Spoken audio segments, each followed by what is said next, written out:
نماز جو ہے اللہ تعالیٰ کی قربت کا ایک ذریعہ ہے. ہم نماز پڑھتے ہیں، اس سے دعا مانگتے ہیں، اور قرآن پاک کا ایک ہدایت ہے، اس میں چھوٹی چھوٹی دعائیں ہیں بہت ساری.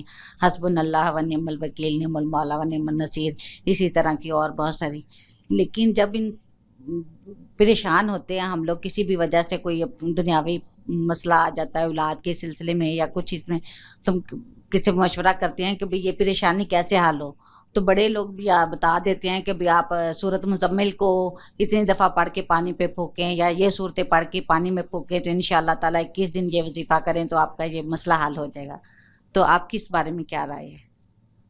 یہ سب لوگوں کے تجربات ہیں. جس طرح لوگ اللہ تعالیٰ کی بنائی ہوئی کائنات میں چیزیں دریافت کر لیتے ہیں، آخر یہ ہماری ساری طب کیا ہے.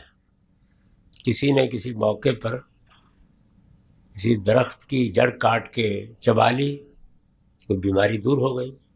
تجربات ہی ہیں نا لوگوں کے. یہ سب تجربات ہی سے دوائیں بنتی ہیں، تجربات ہی سے مختلف نوعیت کے علاج کیے جاتے ہیں. تو بعض لوگوں نے قرآن مجید کے بارے میں بھی یہ تجربات کیے ہیں. تورات کے بارے میں بھی یہ معلوم ہوتا ہے کہ یہود میں یہ تجربات لوگ کرتے تھے. کسی نے کوئی آیت نکالی، پڑھی، اس کا خیال ہے کہ اس سے اس کو فائدہ ہو گیا. اسی طرح کے تجربات جیسے لوگ کرتے ہیں.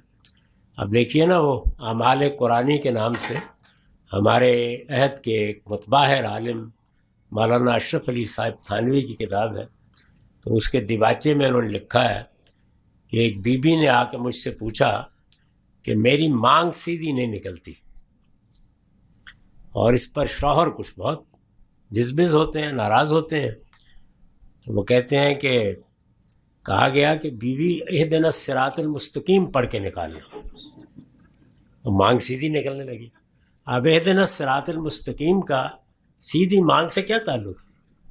وہ تو سڑک سیدھی ہو اس سے بھی تعلق نہیں ہے. اس طرح کے بعض تجربات بزرگوں کے، دوسرے لوگوں کے، وہ لوگ کرتے ہیں. اس کا کوئی تعلق اللہ اور رسول کی کسی ہدایت سے نہیں. یعنی قرآن مجید اصلاً اس مقصد کے لیے آیا ہی نہیں. وہ ہدایت کی کتاب ہے، اس کو پڑھنا چاہیے، اس سے علم حاصل کرنا چاہیے. آپ نے جو پریشانیوں کی بات کی ہے، میرے نزدیک اس کا نہایت ہی عمدہ نسخہ یہ ہے کہ آپ قرآن کو سمجھ کر، قرآن میں غرق ہو کر تھوڑا وقت لگا کے اس کو پڑھنا شروع کر دیں، تو قرآن مجید اس طرح کی بہت سی چیزیں ویسے ہی ختم کر دے گی، اور وہ خالص علمی اور عقلی طریقے سے ختم ہو جائے گی. بہت سی پریشانیوں کی حقیقت ہی بالکل تبدیل ہو کے رہ جائے گی. لیکن بہرحال یہ لوگوں کے تجربات ہیں. میں یہ نہیں کہتا کہ یہ کوئی ناجائز چیز ہے، لیکن یہ کہ تجربات کو لوگوں کے تجربات ہی کے حد تک رکھنا چاہیے. آپ کو فائدہ ہوتا ہے تو کر لیجئے، نہیں ہوتا تو نہ صحیح. ہمارے شاہ ولی اللہ جیسے عظیم عالم نے القول الجمیل میں اپنے خاندان کے ایسے مجربات بیان کر دیے ہیں. اس کو بھی کسی موقع پر پڑھ کے دیکھ لیجئے، اس میں بھی آپ کو اس طرح کی بہت سی چیزیں مل جائیں گی. لیکن اس کا اللہ کے رسول کی ہدایت سے کوئی تعلق نہیں.